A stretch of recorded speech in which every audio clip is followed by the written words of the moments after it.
from the heart of the city too busy to hate. A progressive voice making too much sense for corporate media's comfort. This is The Ron Show, where we the people come first. Here's your host, Ron Roberts. Hey, and thank you for listening. Georgia Now, weekdays, 4 to 6 p.m. The replay the following morning, 8 to 10 a.m. on Georgia Now, the Georgia Now app, or at heargeorgianow.com. You can also tell Alexa to play station Georgia Now, and boom, she will.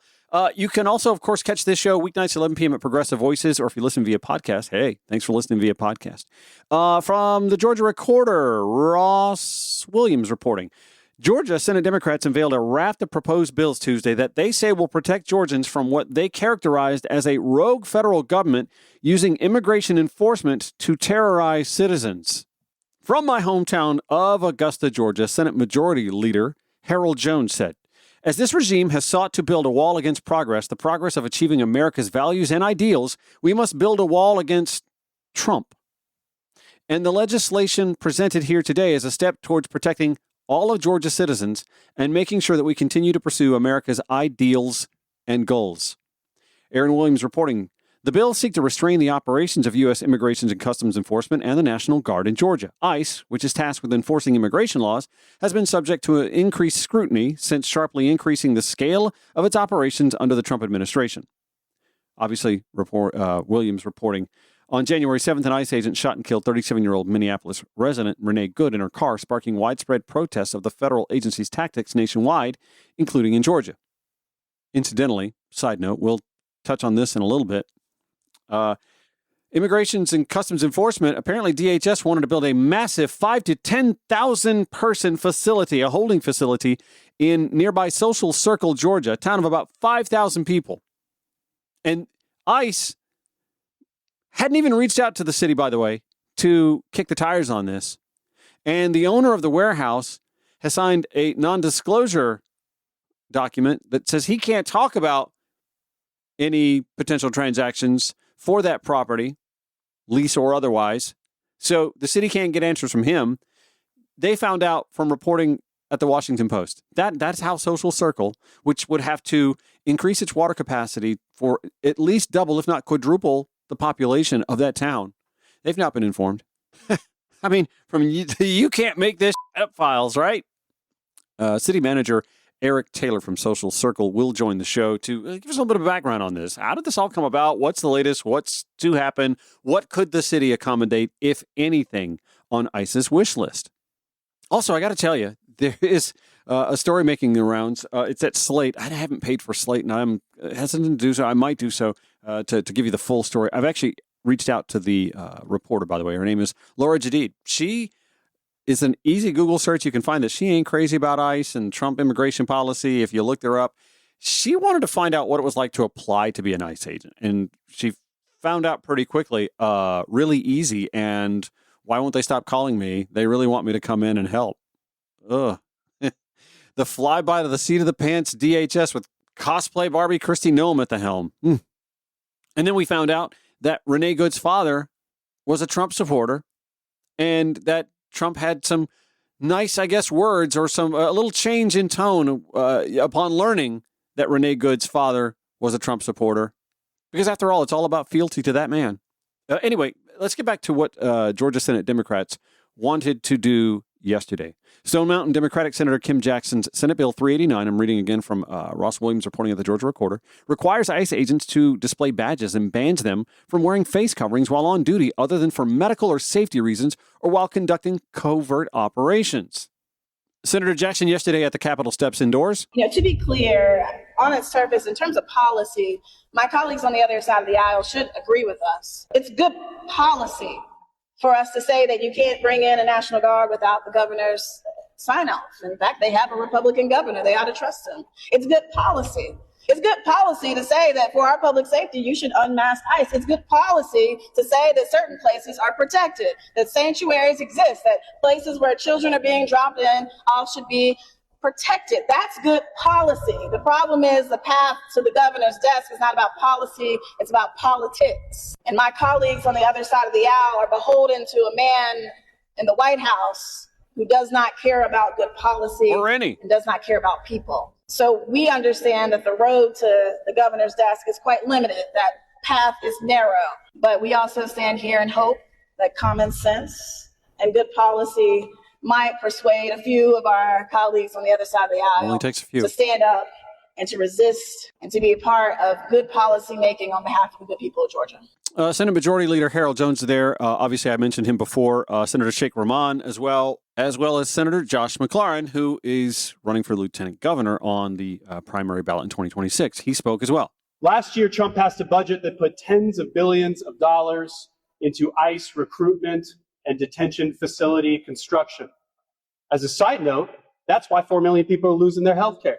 So we can pay for this dramatic expansion of ICE, making it one of the biggest, if not the biggest, federal law enforcement agency with a budget bigger than the FBI, bigger than the federal prison system.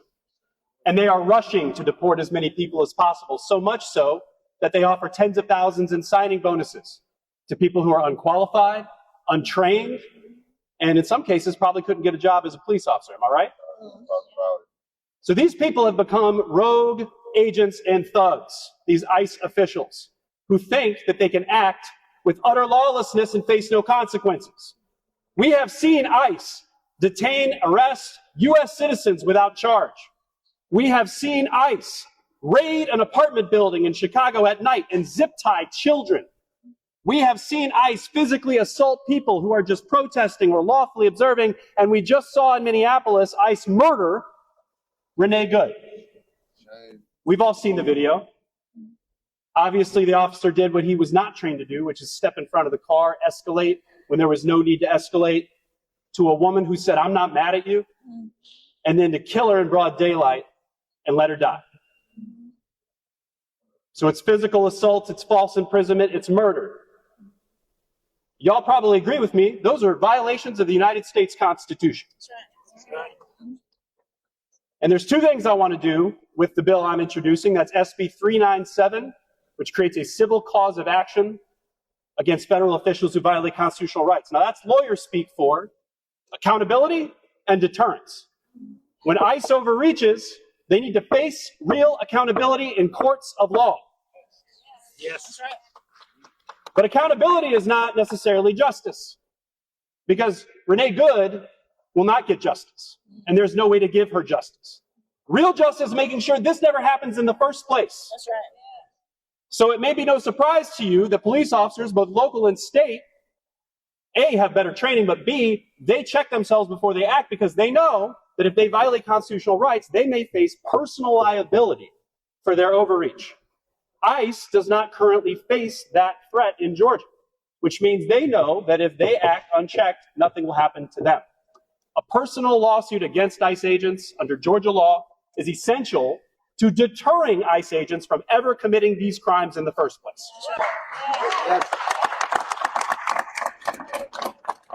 So I'm immensely proud to stand with my caucus, with the House representatives who are here, thank you, in saying with one voice in Georgia, repeat after me: no ICE! No ICE! No ICE! No ICE! No murders! No murder! No murders! No murder! My name is Josh McLaurin. Thank you again. Senator Kim Jackson from Stone Mountain, Georgia, joins me next to discuss what are the prospects of getting these sort of bills passed. Is there some softness in the GOP here in Georgia? When the Ron Show returns.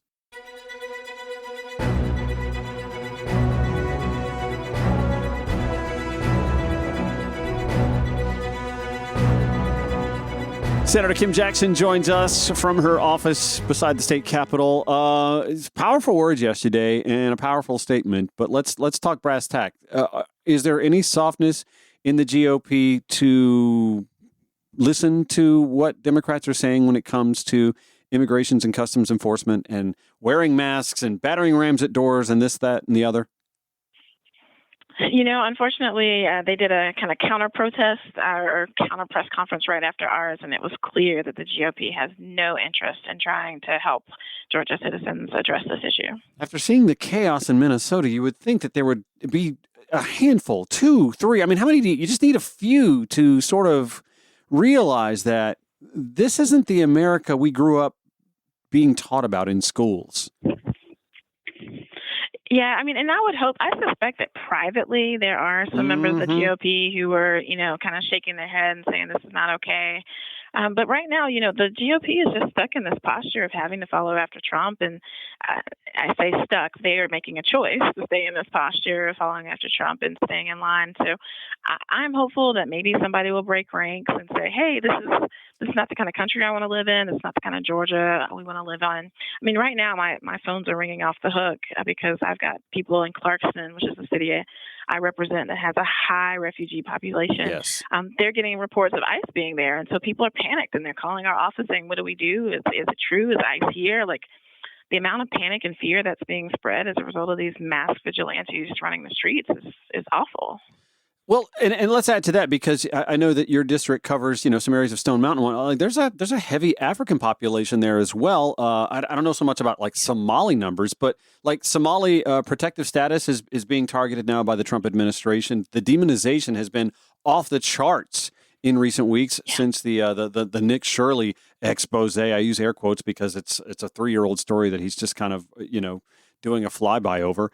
But speak to me a little bit about that. What sort of tensions you're feeling from constituents that live in your district that have African descent? Yeah, so there's Somalians who are concerned. It's also Haitians. Their status is at risk. Also, people who came here from the Ukraine, all of whom live in my district, a heavily concentrated area of people with temporary humanitarian status, also with full refugee status. They are all extraordinarily anxious. There's not a pathway for citizenship for people who come with that status. So if it is removed, they won't have options. Again, it's not just Somalians, it's Haitians in my district, it's also Ukrainians. I mean, people who just got here, we brought them here as a result of the Russia-Ukrainian war and gave them the status, and now they're kind of stuck having built a home here and not knowing if they're going to be able to stay. Well, we can also, throw in the Afghanistani refugees that came to the United States after we withdrew, and that withdrawal calamitous, mostly by design of the Trump administration on the way out. But I mean, this seems to be just a repeating story of the United States reneging on its responsibilities and obligation internationally. Never mind, our withdrawal from U.S. aid funding. This is a bad look on this country, not just for folks that are already here, but for the international community that, for example, we just bombed Venezuela. We just deposed their dictator domestically, and we don't know what'll come of that, what sort of destabilization will come. Not that that's a stable country, but further destabilization just leads to further need for folks to evacuate and to seek asylum. And asylum is the dirty word in this country right now. That's right. Absolutely. It is a dirty word, even though it's a legal mechanism that is available for people whose lives are at risk, right? It's so ironic that we are now in a time where if your life is at risk, if you are genuinely, at fear of being murdered or detained for political reasons in another country, now the door to asylum in this country is essentially closed. And if you're here, what we're seeing right with ICE's actions right now, even if you've done it, quote, the right way, you're still at risk of having masked agents with battering rams come through your house. Or meet you at court where you're doing things the right way. They'll drag you right out of the courtroom. Right. It's right. Drag you right out of the courtroom because you showed up when you were supposed to. By doing the right thing. We are with Senator Kim Jackson, who, by the way, is also an Episcopal priest. I want you to speak, if you don't mind. Take the Senate hat off, and I know you like to wear hats, and put the Episcopal priest hat on, and talk to me about the morality of this. Yeah, no, thank you so much for letting me be a priest on this show. And quite frankly, it's clear this is immoral. When you have children being taken out of their homes in the middle of the night, zip-tied while they watch their parents be questioned. I don't know any human, regardless of faith background, who believes that that's the right way to treat people, let alone children. When you have people who have been trying to do the right thing, they're showing up for court, they're trying to establish their life, and to have that stripped away. And then that's not also that to talk about this the situation that people are being taken to when it comes to being detained. So here in Georgia, we have a detention center. Right now, we only have one online. There are propositions to bring on more online. But even those spaces where people are being held are not humane conditions. Mm-mm. And my faith tells me that we are to love our neighbor. And part of loving our neighbor means not locking them up in cages where they're stacked on top of each other, where just communicable diseases are spread throughout, where people also can't have access to their loved ones. There are loved ones right now who are in my district who do not know where their family members are because they were snatched up by ICE and they were taken and they don't have any ability to communicate. Again, this is about how do we want to treat human beings? How did human beings deserve to be treated? And everything that I'm seeing ICE do, all of their different tactics right now today, tell me that this is not moral. This is not how I want another human to treat me. Do you think that it is imperative on Democrats, I have anyway said this, that it's imperative for Democrats to lift voices up who come from a religious background, to speak to this, to use Jesus' word? Like, I'm not a religious person, but I believe, I think Jesus was one heck of a philosopher, if nothing else. That his words are should carry some resonance, and I'm not seeing any of this. And this is why I like having you on. I like speaking of James Tallarico, Reverend Senator Raphael Warnock. I believe that there are voices on the left that are actually speaking more in line with what Jesus taught while he was on this planet for a little more than 3 decades. That should embarrass MAGA. That should embarrass folks who call themselves evangelical Christians who happen to vote for the Republican slate. Yeah, I mean, that's right. I very much understand myself to be a follower of Jesus and really a follower of his teachings. And he talked to us about loving our neighbor. He talked about when I was in prison, you visited me. But ultimately, he quoted from Isaiah and said, I come to set the prisoner free. I think sometimes we lose track of that and we just kind of sit and they're like, oh, yeah, we visit them. We have prison ministries. But Jesus read from the scrolls in Isaiah. And he says, I follow in that way. I have come to set the captive free, to set the prisoners free. And I believe that was not just a spiritual freedom. I believe there's some literal freedoms, right? And what we're doing is the opposite of that. Yeah. We are instead bringing more and more people into detention. More and more folks are being detained. And to be clear, they're not criminals. They're not committing violent crimes. Some of them, again, we've talked about, have actually followed the legal status that was established in our laws. So they're not criminals, and we are still choosing to lock them up, to put them in prison, and that's just not what Jesus called us to do. Jesus says, "I was a stranger, and you welcomed me," and this is the antithesis of that. Absolutely. Well, Senator Kim Jackson, talk to me about the slate of legislation. I mean, it's not like you're asking for ICE not to come to Georgia. You're just asking for ICE to abide by some procedures that sound common sense to me. That's right. And procedures, honestly. So my unmasked ICE bill is really procedures that you see common with regular law enforcement that walk the streets here in Georgia. I mean, I even pointed to the state troopers that serve us at the Capitol. And I'm like, we see their faces. I want them to adhere to those same standards. Take off the mask so that we can see you, and put a badge on so that we know that you are an ICE agent.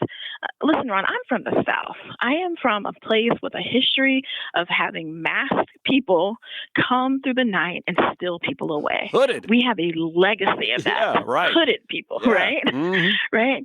We have a legacy of unmasked or of masked people in unmarked vehicles and ways that we do not know of coming and stealing people away.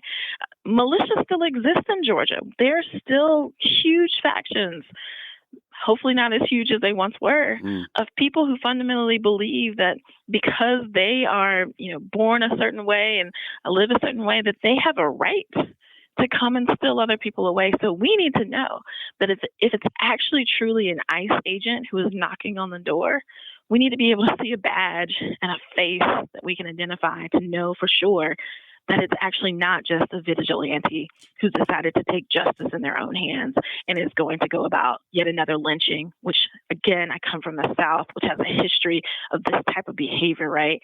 Of just regular citizens self-deputizing themselves and snatching up people in order to do justice in their own means, right? So I think it's very reasonable to say, wear a badge.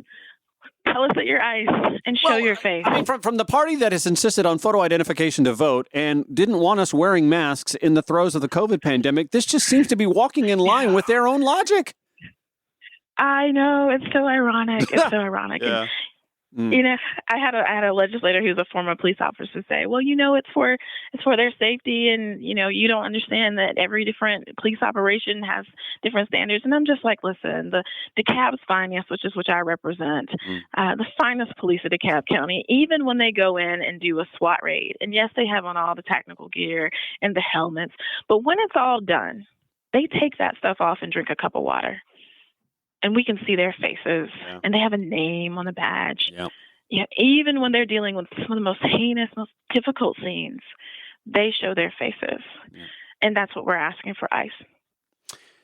Well, this reminds me of the stormtroopers from the Star Wars movies. You never got to know who they were or see their identities, right. And that was for a reason as well. Anyway, listen, I'm running short on time, but I appreciate you giving me a few minutes, Senator Kim Jackson, working hard to unmask ICE and to prevent further loss of life at their hands. Thank you so much for joining the Ron Show today, and best of luck to you. Let's see if we can't soften some hearts on the other side. Yeah, thank you so much. I really appreciate you taking the time with me. Back after this on Georgia Now, Progressive Voices via TuneIn or wherever you podcast. This is the Ron Show. So, ICE, so much a part of public discourse right now. And even those who don't want to weigh in one way or the other find themselves somehow involved in this, including the lovely little town. I love Social Circle, by the way. The city manager of Social Circle, Eric Taylor, joining us. And let's just be honest. You have been dealing with press inquiries quite a bit, and I appreciate that you took some time to join the Ron Show today, by the way. This has to be pretty exhausting for somebody who took a city manager's job for a city with a population less than, 7,000 people?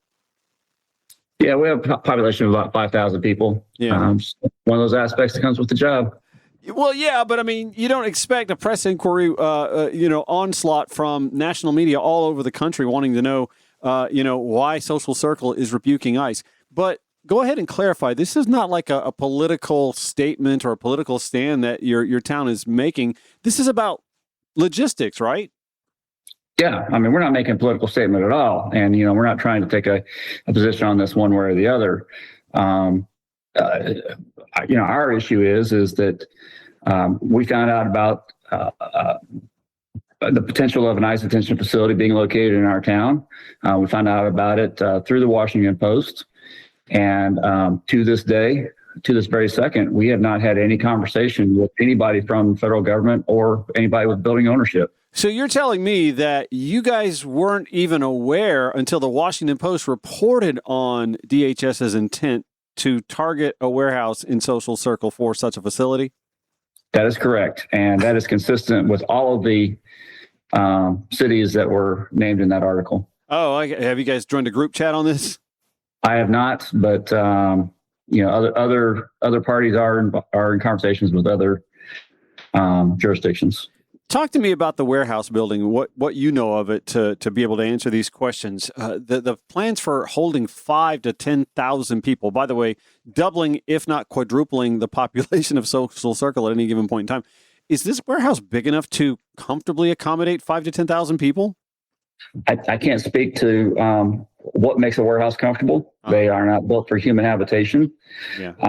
The building in which we think it is 1.2 million square feet, including dock space.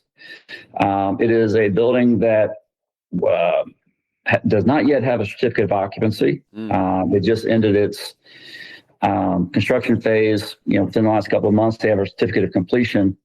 But all it is right now is simply just a shell of a building. And so, if you look at what the Washington Post report says, it would need to be located in this type of facility.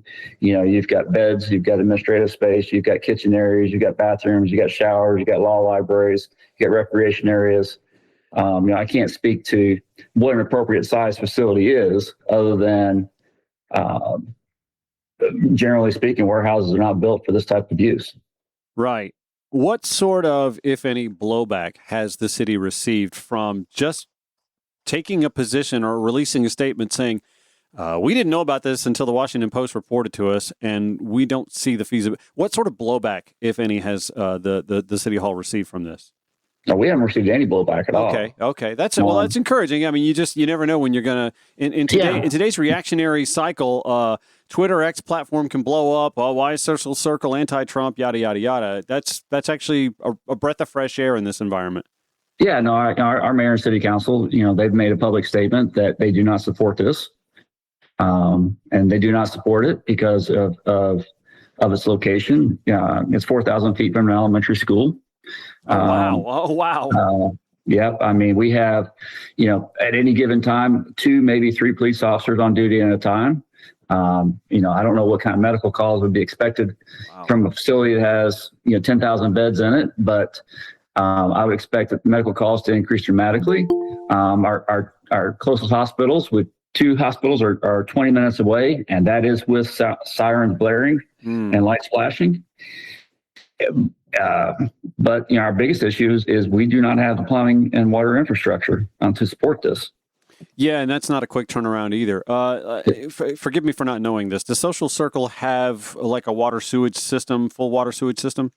Yes, we're a full sewage city. I only asked that because I grew up in a town of a similar size, and it was at about the time that the population reached 5,000 to 6,000 or so that the city finally, developed a sewage program. And so that was not a small endeavor, and it took many years, and there were a lot of, torn up roads and, divots and whatnot that had to be accommodated. So I would imagine that something along that route would still take place when, again, you're doubling, if not quadrupling, the population of the city and the needs that its water and sewage components would have to partake in. So to address that specifically, we are only permitted to take 1 million gallons of water a day out of the river. Mm-hmm. And at peak usage in July, we are at about 990,000 gallons a day. Mm-hmm. So we are right at that point with our current population and industrial use. I mean, that doesn't include adding another 10,000 beds to the community. As far as our sewer capacity goes, our city council has been looking to upgrade our sewer treatment plant for the last 20 years. We have 660,000 gallons per day, and it is maxed out. Mm. And we are in the process of getting ready to start construction to expand that to 1.5 million gallons a day, which doubles capacity.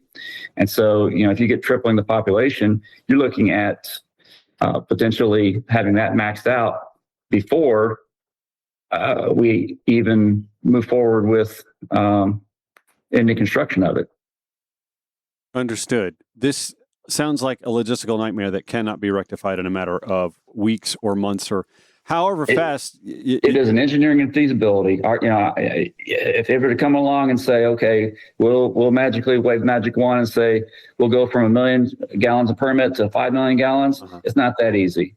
Our water treatment plant does not have the filtration system, does not have the holding tanks, does not have the sedimentation system, does not have the right intake.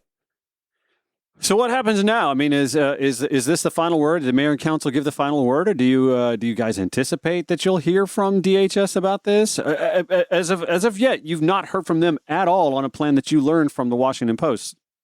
We have not heard from DHS. Our attempts to have conversations with the owner have been met with an NDA that he says that he's not able to discuss anything. Oh. But there's also another plan that talks about some feeder facilities, I guess, up to 16 other sort of facilities that might accommodate up to 1,500 people. Is something like that feasible if the larger facility is found to be located somewhere else? No, it is not. Gotcha. Eric Taylor, city manager at Social Circle, Georgia. Lovely little town. Go down and visit some point in time. What can folks do, say in the spring and the summer, that might be a fun little short drive from Atlanta to go spend some time in? It's a nice town to visit.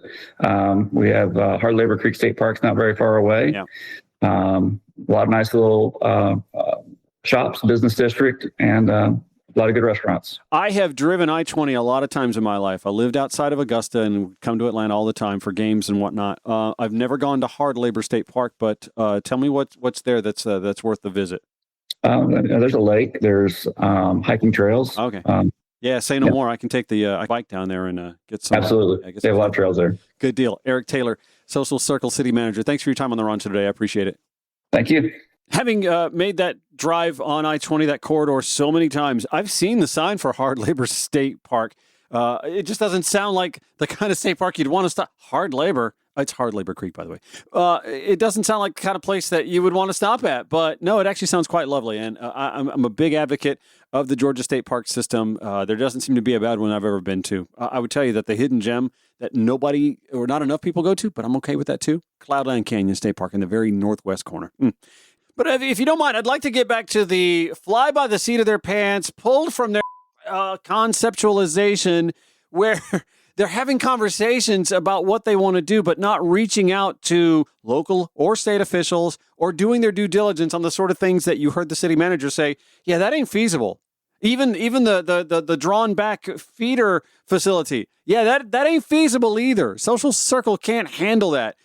We are being led by idiots. And I'm not trying to just say this from a partisan point of view. It's just breathtaking. Every time you learn something like this, where they're coming to a town of 5,000 and saying, yeah, this warehouse looks big enough to hold up to 10,000 people. That can't be humane. But also, we're going to tap into your water and sewage system. And the city has to go, yo, we're Social Circle, Georgia. We don't have the capacity for that. But if you think that's something, wait until you hear the story of a woman named Laura Jadid, who is an easy look up on social media. You can see fairly quickly how she feels about ICE and Trump's immigration policy. Yet she had a plan in mind. She wanted to find out what it was like to apply to be an ICE agent.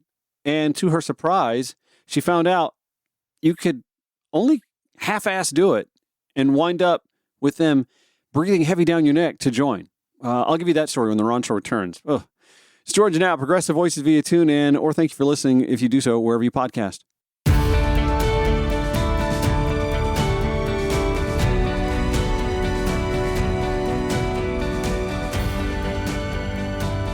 Next hour, I'm going to let you in on the Slate piece that Laura Jadid wrote.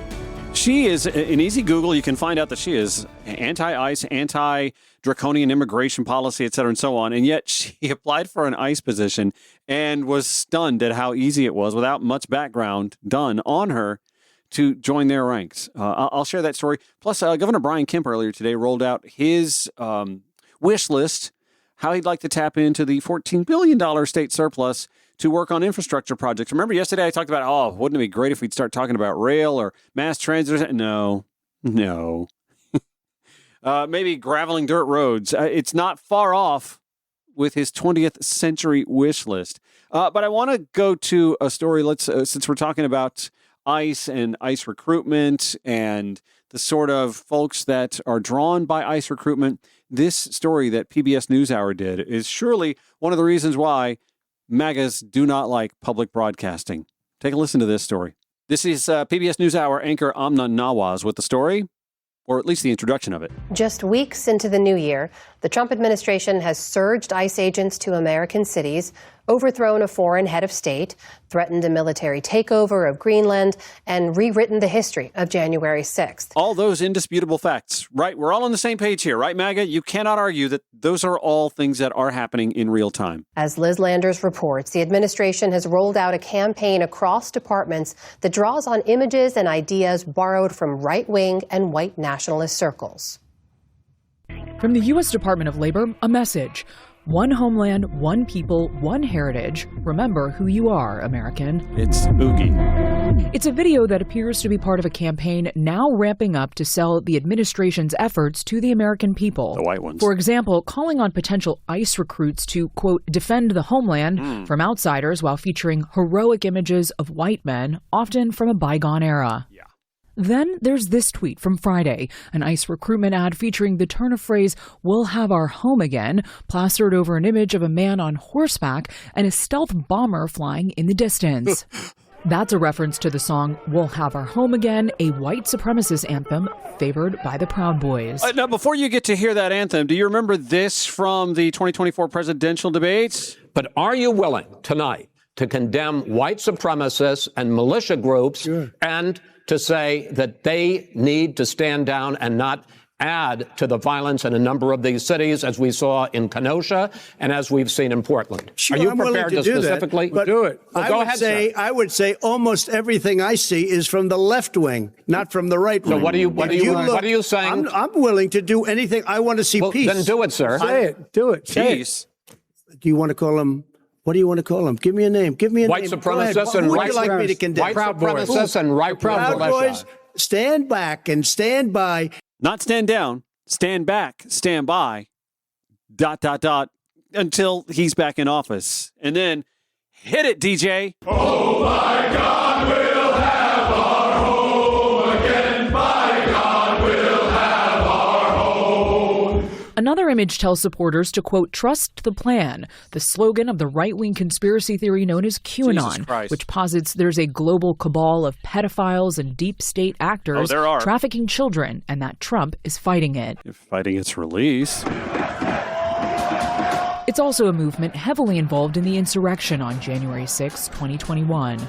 Last week, the Trump administration published a new website rewriting that history to blame Democrats for security failures that day and to justify the president's pardoning of more than 1,500 defendants.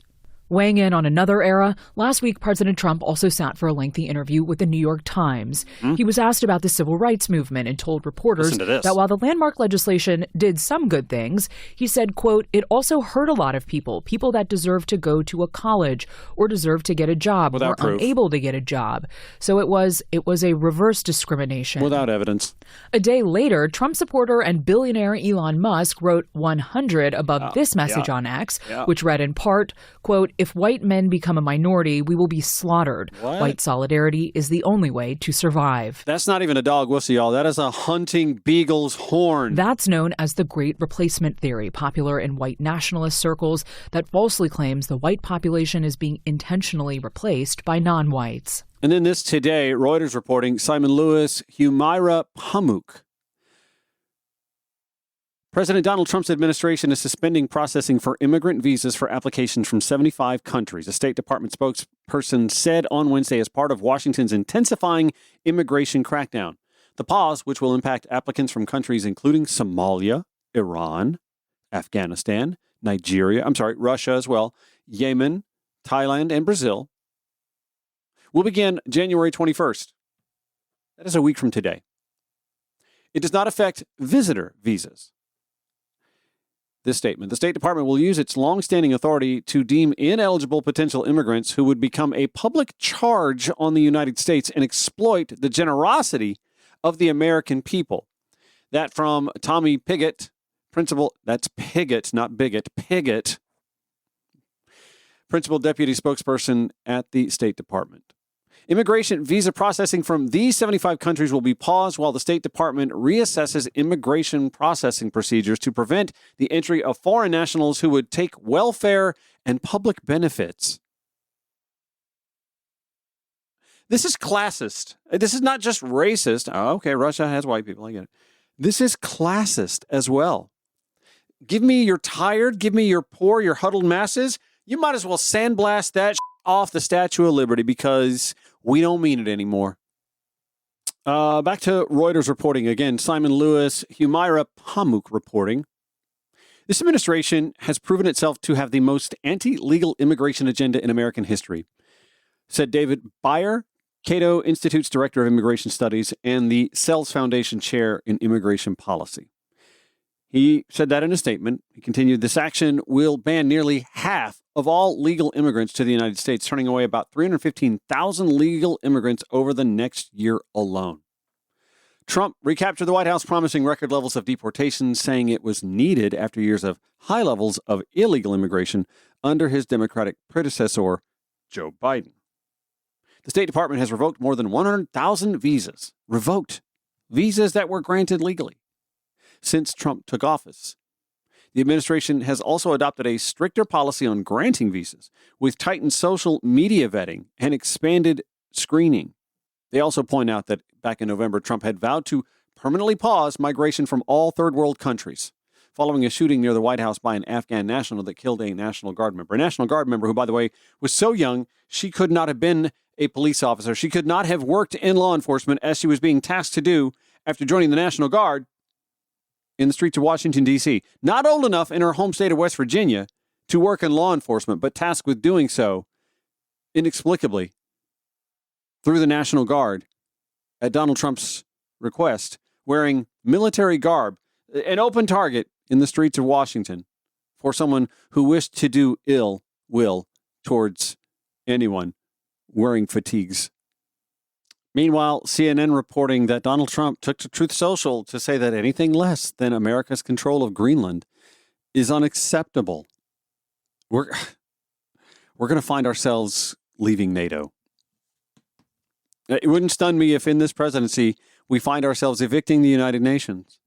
But NATO is a definite potential. We're going to find ourselves reuniting the European Union that a lot of MAGAs, a lot of white nationalists in Europe and here in the United States, when they were cheering on Brexit, we're going to find ourselves seeing Europe reunite. We're going to see Germany kicking the tires on nuclear weapons again. Not in defense of Vladimir Putin, although they should, but in defense of us. This reporting from Kit Marr and Ivana Kodasova at CNN. Donald Trump said Wednesday, anything less than U.S. control of Greenland is unacceptable, arguing the United States needs the territory for national security purposes, which could in turn, he believes, strengthen NATO. I think it's actually going to find our NATO allies going, why are we still with them? NATO becomes far more formidable and effective with Greenland in the hands of the United States. He wrote in an early morning, read late night, Truth Social post. Anything less than that is unacceptable. CNN, again, the post came ahead of a meeting with Vice President J.D. Vance hosted at the White House Wednesday with the Danish foreign minister and his Greenlandic counterpart alongside Secretary of State Marco Rubio. CNN spotted Vance and Rubio walking together out of the Eisenhower Executive Office building toward the West Wing entrance following the morning meeting. In the earlier social media post, Trump reiterated his assertion that acquiring Greenland, by the way, they've put that price tag, just guesstimates I've seen, $700 billion, like nearly a year of Pentagon defense budget. Okay, where was I? In the earlier social media post, Trump reiterated his assertion that acquiring Greenland, which is a self-governing territory of Denmark, is essential for U.S. national security. He added that it is, quote, vital for the Golden Dome that we are building, Golden Dome, in reference to the missile defense system the Pentagon is developing. He also argued that NATO leaders should be pushing for the United States to have Greenland. NATO should be leading the way for us to get it. If we don't, Russia or China will, and that is not going to happen. This inane, rambling Truth Social post continues. Militarily, without the vast power of the United States, much of which I built during my first term. He built? Oh, my God. And now I'm bringing to a new and even higher level. NATO would not be an effective force or deterrent. Not even close. They know that, and so do I. On Tuesday, Trump dismissed comments from Greenland's premier, Jean-Frédéric Nielsen, who said at a news conference in Copenhagen, Greenland does not want to be owned by the USA. Greenland does not want to be governed by the USA.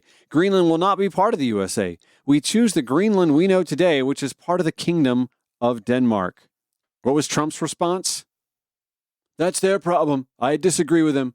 I don't know who he is, don't know anything about him, but that's going to be a big problem for him. Whew. This is a land of the free, home of the brave, and welcome to the United States of America. It's our way or the highway. That smacks of authoritarianistic. This Reuters piece goes on to cite the oil, gas, and rare earth minerals that Greenland is known to have, and adds, while Trump has downplayed the significance of Greenland's natural resources, Mike Waltz highlighted last year when he was Trump's incoming national security advisor that the administration's focus on the territory was also, quote, about critical minerals and, quote, natural resources. Meanwhile, while Trump's continuing to ratchet up these threats, the government of Greenland and Denmark's Ministry of Defense announced that there would be an increased military presence in and around the territory starting Wednesday due to, quote, security tensions. Who had invading Greenland, going to war with Denmark, on your 2024 Project 2025 bingo card? What the Oh, and our NATO allies. French President Emmanuel Macron, we do not underestimate these statements regarding Greenland. I'm sorry. If the sovereignty of a European and allied country were to be affected, the knock-on consequences would be unprecedented, adding that France is monitoring the situation and, quote, will conduct its actions in full solidarity with Denmark and its sovereignty. I mean, how do our NATO allies not see us as any different than what Putin has done to Ukraine? This is The Ron Show. It's Georgia Now, Progressive Voices via Tune and a Review podcast. Hour number 1 in the books. Thank you for listening.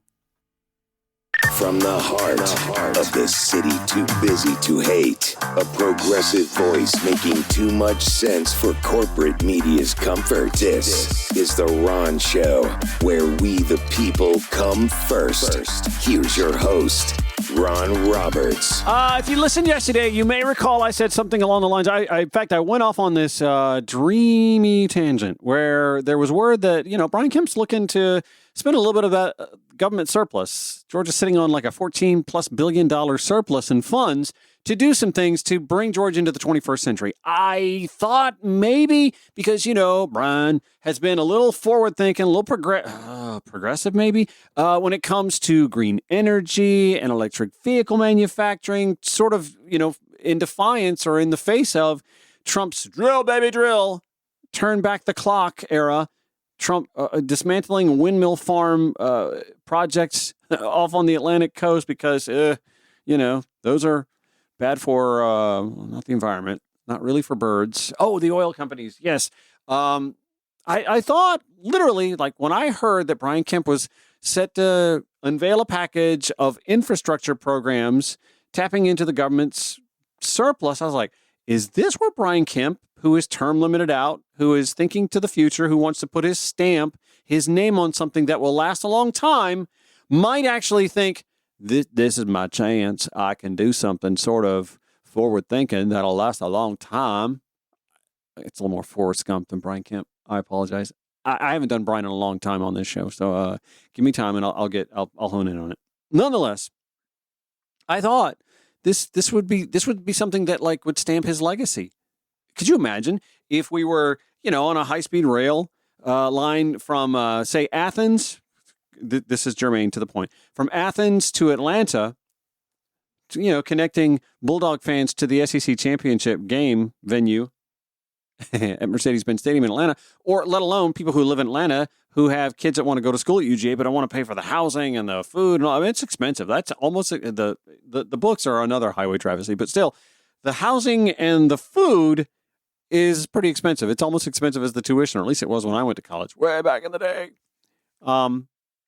It would be nice, right? Kids living in Metro Atlanta could go to UGA, could go to Kennesaw State, even if they live in Clayton County, could go to Clayton State if they lived in Kennesaw. No, I mean, you could imagine being on that high-speed rail on the Kemp Express. Oh, come on, Brian, think about that. You could forever be tied to something that could bear your name. And instead, he's planning to take $2 billion for major highway expansion. That's right. More express lanes on I-75. Are we going to call that, instead of the Peach Pass, we're going to call it the Kemp Pass? Come on, man. This is not forward thinking, but I should have known better. I should have known who I was dealing with. A stalwart, air quotes, conservative Republican, a pro-business conservative. I hate to tell you this, but I happen to think that adding additional lanes, express lanes at that, by the way, that's something that, the haves benefit where the have-nots do not. People who don't want to have to spend more money. That's a de facto tax increase, by the way, for additional lanes on I-75. Wait, we're going to spend a government surplus for additional express lanes on I-75 that then we also have to pay for after already having paid for it once. That's a double tax. Instead of thinking, well, maybe it's time for the Georgia Department of Transportation to start thinking about mass transit and contributing to mass transit in concert with MARTA. MARTA being the largest mass transit authority in this country to not receive a penny of state funding. No. Governor Brian Kemp is doubling down on one more lane ought to fix it. Greg Bluestein at the Atlanta Journal-Constitution reporting earlier today that Kemp rolled out a sweeping infrastructure proposal Wednesday anchored by multi-billion-dollar improvements to some of Georgia's most congested highways. Because that's solved our problems before. New rural road work and a $50 million initiative addressing homelessness. Okay, you got me on that. Kemp revealed the plan at the Georgia Chamber annual Eggs and Issues breakfast telling business leaders and state lawmakers his budget plan would devote $1.8 billion to ease one of Georgia's most congested, clogged corridors, I-75 South in Henry County. I-75 south of Atlanta, from Henry County through Clayton County to the Atlanta airport. Clayton County, by the way, now a part of the MARTA footprint, but not getting MARTA rail because, inflation ate up a lot of the money that came in the more MARTA initiative. And anyway, that corridor is clogged for sure. And adding lanes, which we have done for decades now, haven't solved that. But he thinks this time is the time it'll work. This time. By building dedicated express lanes. Those are the ones that cost money. You have to pay for a Peach Pass. In both directions. Currently, the corridor only has a 12-mile reversible express lane. The proposal also includes, and by the way, that means more trees along the interstate come down, which, affects heat, which affects breathable air. The proposal also includes $200 million to continue upgrades along Georgia 316. That is the highway, the state highway, that connects I-85 to Athens, Georgia. Here's Brian Kemp saying something I absolutely believe in. It shouldn't take you a full afternoon to get from Athens to Atlanta or vice versa, he said. No, he's right. It shouldn't. It should take, a half-hour train ride, which would be quicker than a 45-minute to an hour, 20-minute car ride, which is on a good day with decent weather, what that takes now. Bluestein continues, it was the first glimpse of the Republican governor's 2026 agenda, which he has kept as a closely guarded secret ahead of his final legislative session in office. Closely guarded because it's so groundbreaking. Ground shoveling, ground paving. Okay. The new projects would be funded in the amended budget for this fiscal year, though it must clear the General Assembly where lawmakers will press their own priorities. The governor unveiled the spending blueprint before an audience of more than 1,000 attendees gathered at Mercedes-Benz Stadium. Kemp has directed state agencies to prepare for tight budgets as Georgia braces for the impact of federal spending cuts, though he's also been reluctant to dig deep into a nearly $15 billion surplus. Bluestein reports nearly 200,000 vehicles travel the I-75 corridor each day, including a surge of freight traffic that has clogged the highway's lanes and fueled chronic bottlenecks. State transportation officials estimate the added lanes could allow up to 70% more vehicles to pass through the corridor during peak commuting hours. That's a great return on investment for our state, he says. Beyond major highways, Kemp said the state would again set aside $250 million for local road projects and another $100 million for strengthening rural bridges. Kemp proposes $35 million in one-time funding to create a natural gas infrastructure fund to help rural communities lure new economic development projects.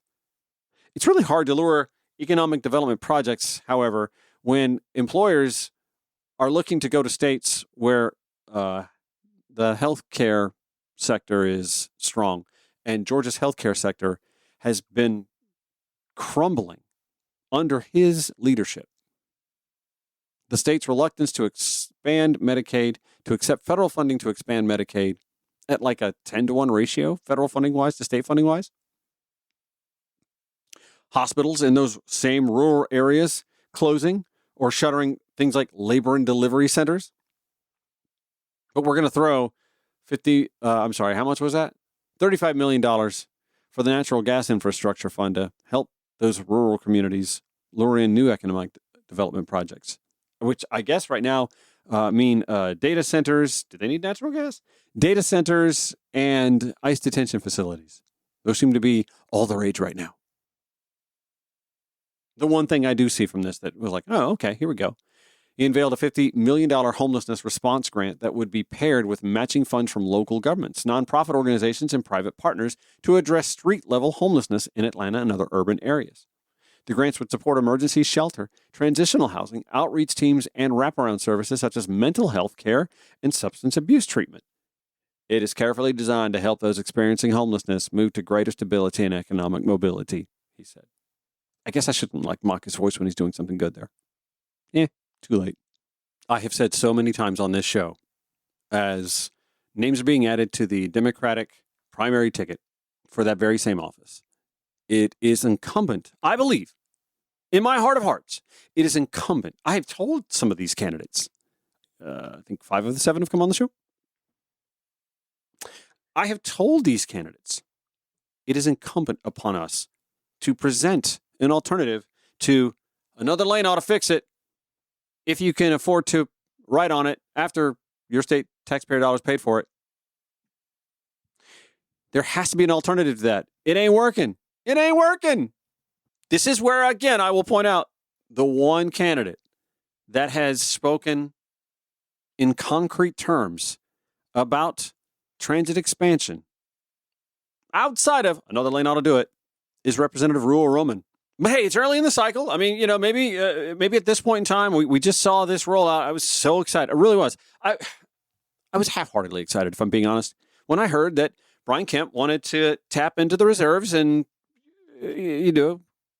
pitch some infrastructure projects. Why wouldn't I think that? Why wouldn't I think maybe this is it? Maybe this is where he puts his stamp on the state that'll last beyond his years. What was I thinking? I've said this before. There is a blueprint for what I'm talking about. And I have read, in fact, I've given it to, I believe, 5 of the 7 gubernatorial candidates that I've spoken to, where I've said, we are the state with the busiest airport in the world, right? We are a state with one of the busiest airlines in the world, one of the preeminent major airlines on the face of the earth. An airline that has shown a vested interest in the bettering of its host city, its hometown, Atlanta, and its home state, Georgia, that you would think that this blueprint is possible. It's being done already. And look, I don't do the books at Delta. I have a hard time believing that flying to Augusta from Atlanta, flying to Macon, Columbus, Savannah, Chattanooga, I have a hard time believing that those routes make Delta a lot of money. In fact, they're usually handled by one of their subsidiaries. I have a hard time believing that those aren't loss leaders.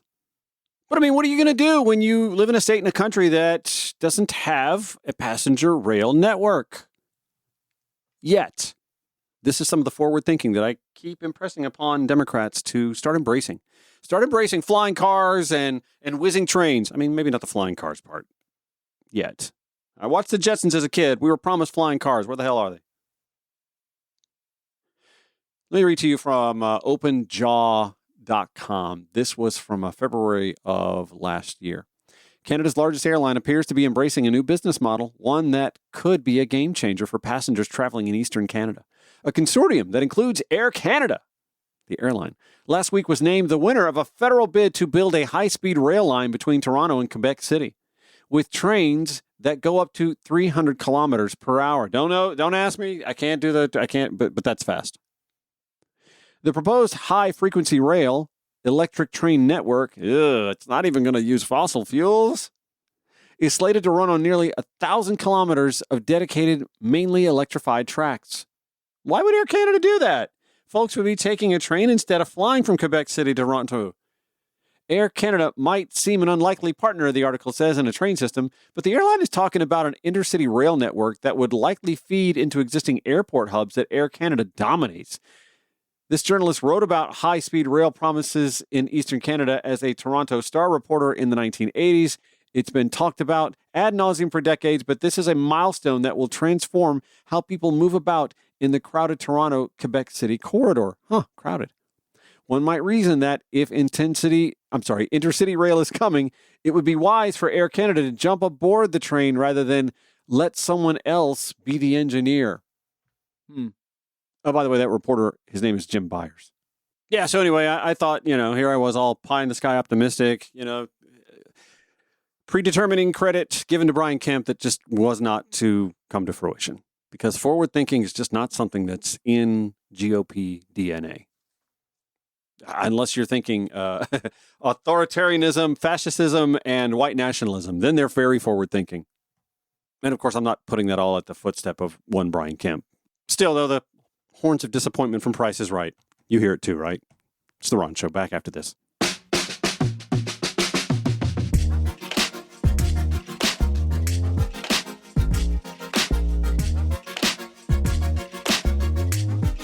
let's go to Savannah. I mean, I think it's warmer, but no, I mean, let's go to WSAV Channel 3 TV News in Savannah, Georgia, from last night. Our top story tonight, a state lawmaker's push to override local gun safety measures is moving forward, putting Savannah at the center of a statewide showdown. A bill now heading to the governor would block cities from enforcing gun storage requirements, even as supporters say those rules have already made a difference. WSAV's Sarah Smith joins us now. And Sarah, how are our local lawmakers reacting? Well, I talked with Senator Derek Mallow today, and he tells me the ordinance was made to regulate the car, not the gun or the gun owner. And the motion prevails. Senate Bill 163, which would ban local gun storage laws like the one in Savannah, passed the Georgia Senate Tuesday morning. Senator Derek Mallow, representing the hostess city, argued that this move is a disservice. Stupid. We want to safeguard the citizens of this state by just saying, look, we want to regulate unlocked vehicles. The local gun ordinance passed in 2024 required firearms left in unoccupied vehicles to be securely stored out of sight with the car doors locked. Also, stolen guns had to be reported within 24 hours. The maximum penalty, a $1,000 fine or 30 days in jail. When I talk with SPD and our mayor, they informed me, look, they've not even issued citations. There have only been warnings. And those warnings have in turn produce 30% reduction in firearms that have been stolen from unlocked vehicles. But last year, a Chatham County judge ruled the ordinance unconstitutional. Any tickets issued under the law would likely be dismissed in court. The bill's author, Senator Colton Moore of Trenton, says Savannah's laws make the people who had their guns stolen the criminal. You see, we are the supreme lawmaking authority in this state, not some liberal municipality. We already understand that we have preemptive powers as a legislature, and what this legislation does is it gives those preemptive powers to the citizenry. The new bill headed to Governor Kemp's desk could further limit Savannah's ability to enforce those laws. I think the governor's probably going to sign it into law. I don't think he's going to veto it, but I would just, urge my colleagues, let's do something.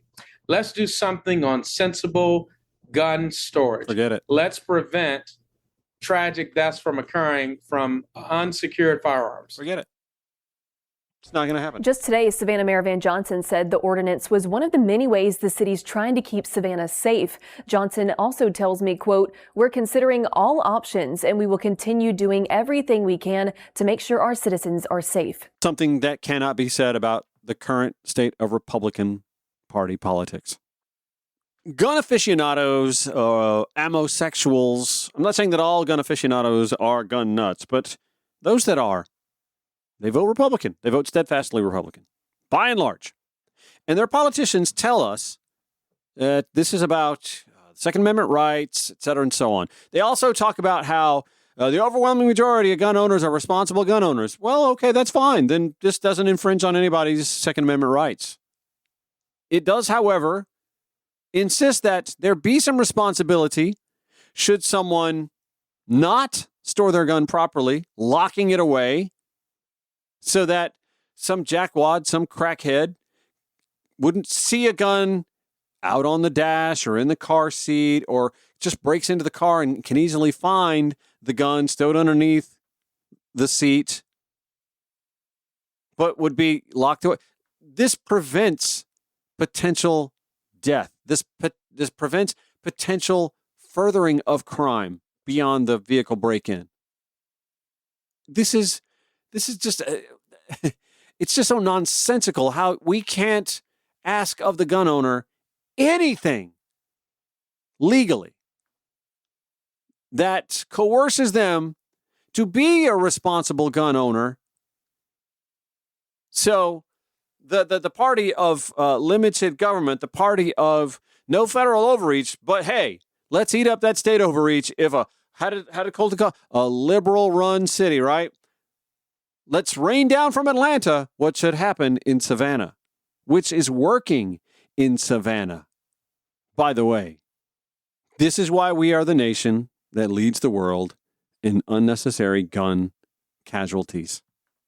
Because a radical interpretation, one that has only been mainstreamed in the last 3 decades or so, is suddenly now the prevailing mindset of one of the two in a binary party system of this country, one of the two parties that rule this country. And states like Georgia, gerrymandered as that it is, but still. By the way, Colton Moore is also the same Colton Moore of Trenton, Georgia, who was one of like nearly 24 people to sign up to run for Marjorie Taylor Greene's now vacant seat representing the 14th District in Congress in the House of Representatives in Washington, D.C. You thought it couldn't get worse or wackier or weirder or less educated than Marjorie Taylor Greene? Ho, ho, ho! But you wait. There's more. Colton Moore. Incidentally, Colton graduated with a double major in political science and, get this, international affairs. But you're to tell me that these colleges and universities are just liberal bastions, right? Where folks go and get indoctrinated. It's also the same Colton Moore who disparaged of former House Speaker David Ralston and was not allowed into the House chamber for the State of the State address by the governor and was knocked on his ass by those working security at the door last General Assembly session. Yeah, it's that Colton Moore.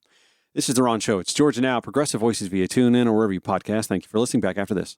Broadcasting 5 days a week to make common sense common again. This is The Ron Show. Heard weekdays 4 to 6 p.m. on Georgia Now, 11 p.m. Progressive Voices via TuneIn, 8 a.m. to 10 a.m. the following morning on Georgia Now or wherever you podcast. All right, so when we found out that, the Fani Willis Fulton County case against President Donald Trump, former at the time and now again President Donald Trump and his co-conspirators had to all just kind of, be brushed by the wayside, aside from those I believe that took guilty pleas. We knew that a lot of grand jury testimony was going to have to be released, and it's out. And it's delicious. There were a lot of Republicans who said privately some behind closed doors that they wouldn't say out and about in public because they're giant wussies. That is now out. There's going to be maybe some awkwardness. I don't know. Donald Trump seems to have the memory of an alligator, right? It's like on to the next meal. Richard Fawcett, Danny Hakeem at the New York Times, all over this. Senator Lindsey Graham of South Carolina found President Trump's claims of election fraud in 2020 unnerving. Oh, the vapors. Governor Brian Kemp of Georgia described Mr. Trump's efforts to get his state's lawmakers to intervene a fruitless exercise. David Ralston, former Speaker of the Georgia House of Representatives, who we just spoke about earlier, the one that Colton Moore disparaged, the Colton Moore that loves him some Donald Trump, called the plan to create slates of fake pro-Trump electors in states he had lost the craziest thing I've heard. Transcripts of secret grand jury testimony from the Georgia election interference case against Trump and his allies obtained this week by the New York Times showed just how alarmed and exasperated a number of senior Republicans felt about the president's efforts to overturn an American presidential election. The testimony given in 2022 is emerging at a time when Trump is again raising complaints about his 2020 defeat and voicing regret that he did not order the National Guard to seize voting machines after the election. If only he had some regret about asking for the recount that was legally within his rights to do so here in the state of Georgia, we might have gotten to the bottom of this with some note of security. He'd have found out he lost. I mean, would he have accepted it? I don't know. I doubt it. But he didn't ask for that recount. Why? Because I think he knows he lost. And why ask for the recount that would lock that down in cement and concrete when you can continue to profit off of perpetuating the big lie? There it is. Back to the New York Times. He's also said he wanted to, quote, lead a movement to ban voting machines and mail-in ballot in time for the midterm elections this year. You want to actually stop the steal? How about working to stop that steal? Back to the Times. Transcripts were part of the investigative file in the case brought by Fani Willis, the district attorney in Fulton County, who obtained indictments of Trump and 18 of his allies on election interference charges in 2023. The case was dismissed in November after Willis was removed from prosecuting the case. The interviews were conducted by a special purpose grand jury that was convened in Atlanta as part of Willis's investigation. In Georgia, these kinds of grand juries are somewhat rare. As you see, unlike ordinary grand juries, the special purpose kind do not issue indictments. Rather, they allow prosecutors to present everyday citizens with testimony and documents and receive recommendations before seeking an indictment. In this case, the special grand jury recommended indicting more than twice as many Trump allies as Ms. Willis eventually charged. Yeah, it wasn't just Fani Willis. It were everyday citizens. The skepticism that some of Trump's fellow Republicans expressed in their testimony about his claims is probably something that Georgia prosecutors would have emphasized to a trial jury if their case against Trump had been derailed. Lindsey Graham, listen, I understand all that. He thinks he's cheated out of the election. If you told him Martians came and stole votes, he'd be inclined to believe it. Senator Graham, veteran South Carolina lawmaker, recently called Trump the greatest president of all time. But his 2022 testimony came at a time when Trump's political future was uncertain. At that time, Graham expressed exasperation. Yes, I got the vapors. Over the president's baseless 2020 election fraud claims. Telling the grand jurors, I have told him more times than we can count that he fell short. If you told him Martians came and stole votes, he'd be inclined to believe it.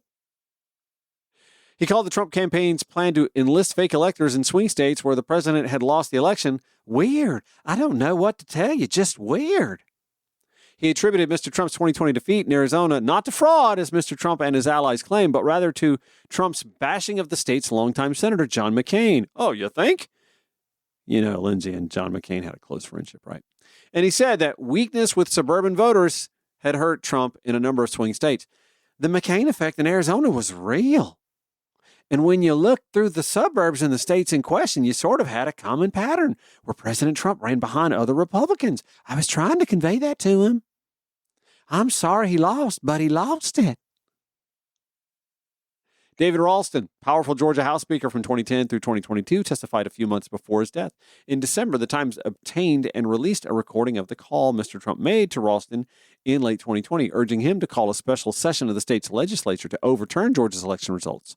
Ralston recounted the call in his testimony, saying that right off the bat, I've got to tell him I disagree with him. Do you remember that audio? Got it for you? I've got some of my people looking at that because, frankly, that was a theory of us coming into session that we had not considered. We have been thinking that we had to travel down the road of having 3/5 of the House members, which we couldn't get. By the way, you do it to uncover fraud. You could say for transparency and to uncover fraud, possible fraud.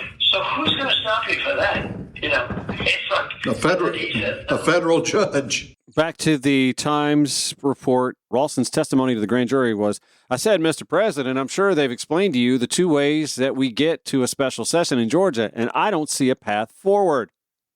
In addition to Trump's call to Ralston, some other details from the grand jury testimony have previously been reported by the Times and other news outlets, including the Atlanta Journal-Constitution, as well as in books like Find Me the Votes by the journalists Michael Isikoff and Daniel Klaidman. The Times obtained the transcripts after the judge who presided over the Georgia case, Scott McAfee in Fulton County Superior Court, lifted an order that had barred defense lawyers from disclosing much of the material they had received as part of the discovery process. Brian Kemp's interview. But on the instance of fraud, I told him, the best way to deal with that and the legal way in Georgia to deal with that is to go into a court and have a judge, show the evidence. The evidence. That was the sticky part. There was no evidence. Back to the New York Times, Kemp, now in his final year as governor because of term limits, became known for refusing to bend to Trump in the aftermath of the 2020 election. In his testimony before the special grand jury, he said Trump urged him to convene a special legislative session and to order an audit of ballot signatures. Didn't ask for the recount that he was legally allowed to ask for, though. Kemp did neither. He testified that a special session would have been a distraction at a moment when Republicans needed to focus on approaching runoff elections for both the state's U.S. Senate seats. Hey, how'd those go? He also felt, he said, that seeking a, quote, change in the law in the middle of an existing election would never stand up in court and would be a fruitless exercise. President Trump was very persistent, as you can imagine, and repeatedly asked for things. And I repeatedly told him, what the law was here. Another Georgia Republican who testified before the special grand jury, Chris Carr, Attorney General, running for governor. And I said, I know that that's probably not what you want to hear, but as the Attorney General for Georgia, we're just not seeing the things you are seeing. Remember also, by the way, that bootlicker in Texas, Ken Paxton. Well, Chris Carr asked him to stop lobbying other state attorneys general against joining a lawsuit filed by Ken Paxton, the Attorney General of Texas. Paxton filed that suit against Georgia and 3 other swing states, asking the U.S. Supreme Court to stop the 4 states from casting their electoral votes for Joe Biden and to extend the deadline for certification of presidential electors. The court ultimately rejected the suit. Now, to cover his Chris Carr's spokesperson, he's running for governor. He needs Trump voters. Through spokeswoman Kara Murray, she said he believes the criminal case against the president should never have been brought. Oh, okay. Well, I guess something. I'll share that link. In fact, I think I can gift link it to you. It's early in the month. I think I still have some gift links left in the show notes at ronshowatl.com. How easy is it? It's really difficult, by the way, to apply for a visa to get into the United States, especially if you're from one of those 75 countries that are, full of icky pores and brown people. But how easy is it? I mean, you've got to have your social media vetted now, right? To apply to come to the United States. But how easy is it to sign up to join ICE? Well, it turns out they don't even do a simple Google search. How do I know? A liberal writer and blogger, reporter, who a simple Google search would tell you, anybody who could fog a mirror, she is not a fan of ICE. She's not a fan of Trump's immigration policies. It turns out that despite that simple Google search, this reporter was on the precipice of being hired by ICE, who was eager to bring her aboard. I'll give you that story next when the Ron Show returns on Georgia Now, Progressive Voices via TuneIn.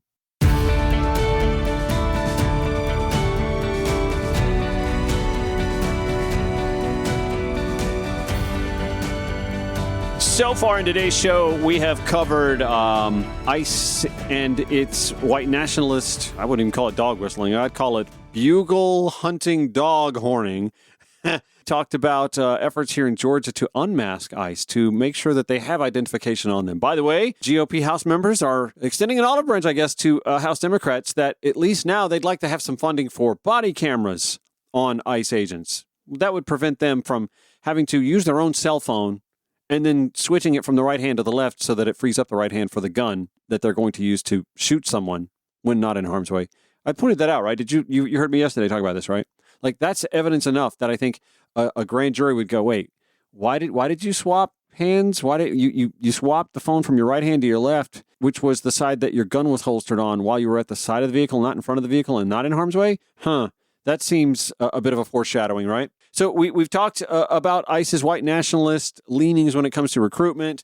We've talked a good deal about the agency's inability to communicate with communities that it's targeting to warehouse. I'm not going to say house. I'm going to say warehouse 5,000 to 10,000 detainees in what have to be subhuman conditions because these towns don't even have the water and sewer capabilities. We had the city manager of Social Circle on earlier. They hadn't even been contacted. He found out from the Washington Post. Mayor and council said, no, we can't do this. We can't double, triple, or quadruple our population in a timely manner without it impacting our residents negatively. So, no, we can't do that. And to date, DHS hasn't even reached out to Social Circle to ask, to inquire, to begin discussions. So we're seeing just how brain dead Cosplay Kristi Noem and DHS is in running ICE. Tom Holman for all his efforts. I want you to read this piece. I'm going to read this piece to you because it's behind a paywall. I paid for it. Might as well share it with you. Lauren Jadid writes, the plan was never to become an ICE agent. The plan, when I went to the Immigration and Customs Enforcement Career Expo in Texas last August, wow, a career expo, was to learn what it was like to apply to be an ICE agent. Who wouldn't be curious? I know I've been wondering that myself. I mean, $50,000 sign-on bonus? Boy, that could take care of a lot of problems. It would create some others, but still, it turns out I could probably get in because she did. Well, nearly. Anyway, listen to this story. The event promised on-the-spot hiring for would-be deportation officers. Walk in unemployed, walk out with a sweet $50,000 signing bonus, a retirement account, and a license to brutalize the country's most vulnerable residents without consequence, all while wrapped in the warm glow of patriotism. At first glance, my resume was enough to tantalize a recruiter for America's Gestapo in waiting, she writes. I enlisted in the Army straight out of high school and deployed to Afghanistan twice with the 82nd Airborne Division. A radical leftist lunatic, right? That's what she sounds like. After I got out, I spent a few years doing civilian analyst work with a carefully arranged skills-based resume on which I omitted my current occupation. I figured I could maybe get through an initial interview. The catch, however, is that there's only one Laura Jadid, spelled Jedeed, with an internet presence, and it takes about 5 seconds of Googling to figure out how I feel about ICE, the Trump administration, and the country's general right-wing project. My social media pops up immediately, usually with a preview of my latest post condemning Trump's unconstitutional authoritarian power grab. Scroll down and you'll find articles with titles like, "What I Saw in LA Wasn't an Insurrection, It Was a Police Riot," and "Inside Mike Johnson's Ties to a Far-Right Movement to Gut the Constitution." Keep going for long enough, and you might even find my dossier on Antifa Watch, a right-wing website that lists alleged members of the supposed domestic terror organization. I am, to put it mildly, a less than ideal recruit, Laura Jadid writes. In short, I figured, at least back then, that my military background would be enough to get me in the door for a good look around ICE's application process, and then even the most cursory background check would get me shown that same door with great haste, if not violence. The ICE Expo in the Dallas area where my application journey began required attendees to register for a specific time slot, presumably to prevent throngs of eager patriots from flooding the event and overwhelming the recruiters. But when I showed up at 9 a.m., the flood was notably absent. There was no line to check in and no line to go through security. I walked down nearly empty hallways, past the nearly empty drug testing station, and into the event proper, where a man directed me to a line to wait in for an interview. I took my spot at the end there, where only 6 people ahead of me. While I waited, I looked around the Esports Stadium Arlington, an enormous blacked-out event space optimized for video game tournaments that has a capacity of 2,500. During my visit, there couldn't have been more than 150 people there. Hopeful hires stood in tiny groups or found seats in the endless rows of cheap folding chairs that faced the stage, ripped straight from Tron. Everything was bright blue and lit up in sci-fi future angular. Above the monolithic platform hung 3 large monitors. The side monitors displayed static propaganda posters that urged the viewer to defend the homeland and join ICE today, while the large central monitor played 2 short videos on loop, about 10 minutes of propaganda footage, again and again and again. After about 15 minutes of waiting, she writes, an extraordinarily normal-looking middle-aged woman waved me forward. I sat across the black folding table from her on one of the uncomfortable black chairs. She asked for my name and date of birth, then whether I'm over 40. I'm 38, she said. Did I have law enforcement experience? No. Military experience? Yes. Did I retire from the military at 20-plus years or leave once my enlistment was up? She asked. The latter. I told her, then I repeated my carefully rehearsed, completely true explanation for why the resume I'd submitted had a large gap. I had a little bit of a quarter life crisis, ended up going to college for part of that time, and since then I've been kind of gig economy stuff. She was spectacularly uninterested, Laura writes. Okay, and what location is your preference? After some dithering, I settled on my home state of New York. That was the last question. The entire process took less than 6 minutes. The woman took my resume, placed the form she'd been filling out on top. They're prioritizing current law enforcement first. They're going to adjudicate your resume, she told me. If my application passed muster, I'd receive an email about the next steps, which could arrive the next few hours, but would likely take a few days. Laura writes, I left, thanked her for her time, and prepared to hear back never. Skip ahead a few paragraphs. Let's get back to that story. At the end of my brief interview, the recruiter mentioned I could talk to a current deportation officer about what the job would be like. There was no line to talk to a deportation officer. Did I mention how empty the place was? And so I walked up, introduced myself to one of them, and asked about day-to-day duties. Laura Jadid writes, I shouldn't expect to hit the streets right away, the agent told me. Odds were good I'd get a support position first, something like the Criminal Alien Program Office. Let's say a local police officer arrests someone out in the field for a DUI, extremely common, or beating their wife or whatever. All the typical crimes they commit, he said. Wow. The they here being undocumented immigrants. And while it's extremely difficult to measure, evidence suggests that they actually commit crimes at a lower rate than U.S.-born citizens. That is true, actually. If the cops suspect they're dealing with an immigrant who doesn't have permanent legal status, they alert ICE, whose agents conduct interviews and run record checks. If this preliminary investigation suggests that status, the person ends up in the Criminal Alien Program Office for processing, which is where I would come in, Laura writes.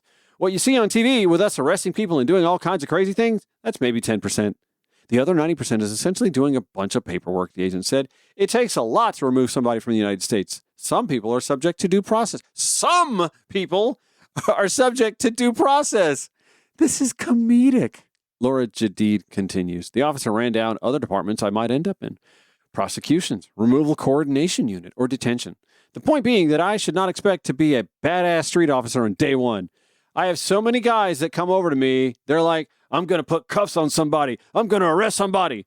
Well, you need to master this first, and then we'll see about getting you on the field. I wonder why those recruitment efforts attract those sorts of people. Laura said, I told him that I was fine with office work. With my analyst background, it seemed like a better fit for my skill set anyway. His attitude shift was subtle, but instant and unmistakable. This was the wrong attitude and the wrong answer. Just to be up front, the goal is to put as many guns and badges out on the field as possible, he said. The agent then told me a bit about his own background. Like me, he enlisted straight out of high school, then got out and vowed to get as far away from the violence of the military as possible. Like a lot of veterans, he had trouble assimilating into the civilian world. After about 6 months, I was like, these people aren't like me. I want to be around like-minded people. He found his way into law enforcement. God, that was well over a decade ago. He's on his way to a very comfortable retirement, and he enjoys the work. I like that instant gratification of, hey, that guy committed a crime. These X, Y, and Z, he's not even supposed to be here. Laura follows up by sharing, I do not agree with his framing, but I have no trouble understanding the appeal. Hell, it's why I enlisted in the first place. Thankfully, Afghanistan beat it out of me. If I believed what he believed, she said, I would surely do the same thing he's doing.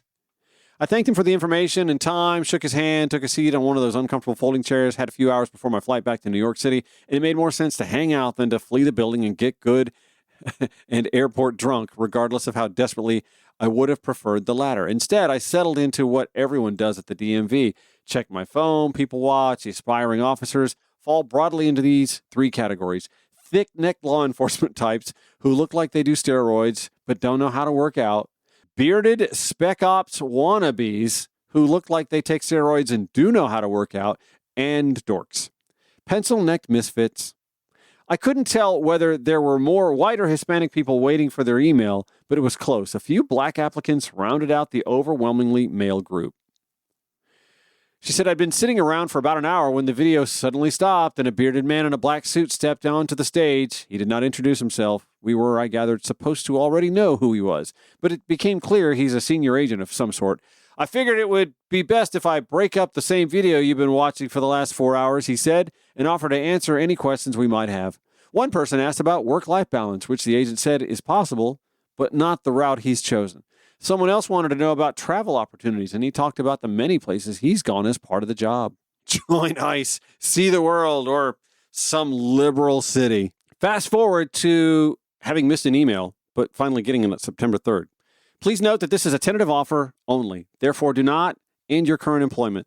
The email instructed me, she said. It then listed a series of steps I'd need to quickly take. 48 hours to log into USA Jobs to fill out my declaration for federal employment, then 5 additional days to return the forms attached to the email. Among those forms, driver's license information, affidavit that I'd never received a domestic violence conviction, and consent for a background check. And it said, if you're declining the position, it is not necessary to complete the action items listed below. Scroll down. 9 days later, impatience got the best of me. She did none of that, by the way. For the first time, I logged into USA Jobs and checked my application to see if my drug test had come through. What I actually saw was so impossible that at first I did not understand what I was looking at. Somehow, despite never submitting any of the paperwork they sent me, not the background check or identification info, not the domestic violence affidavit, none of it, ICE had apparently offered me a job.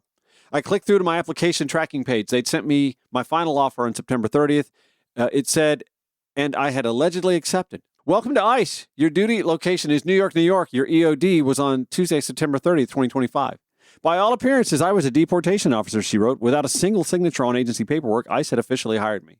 Scrolling further down, the portal also listed my background check as completed on October 6th. Had I preemptively passed? Was ICE seriously going to let me start training without finding out the first thing about me?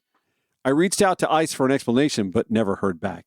Laura writes, the only thing left for me to do is press the green accept button on the homepage, and maybe I should have. She did say I hit decline, closed my browser, and took a long, deep breath. Saying, to be clear, I barely applied to ICE. I skipped the steps of the application process that would have clued the agency on my lack of fitness for the position. Oh, and this part, if they're not going to screen me out, what hope is there of figuring out which recruit might one day turn into a trigger-happy agent who would forget that law enforcement officers are trained not to stand in front of vehicles, get jumpy, and shoot a 37-year-old woman to death on the streets of Minneapolis?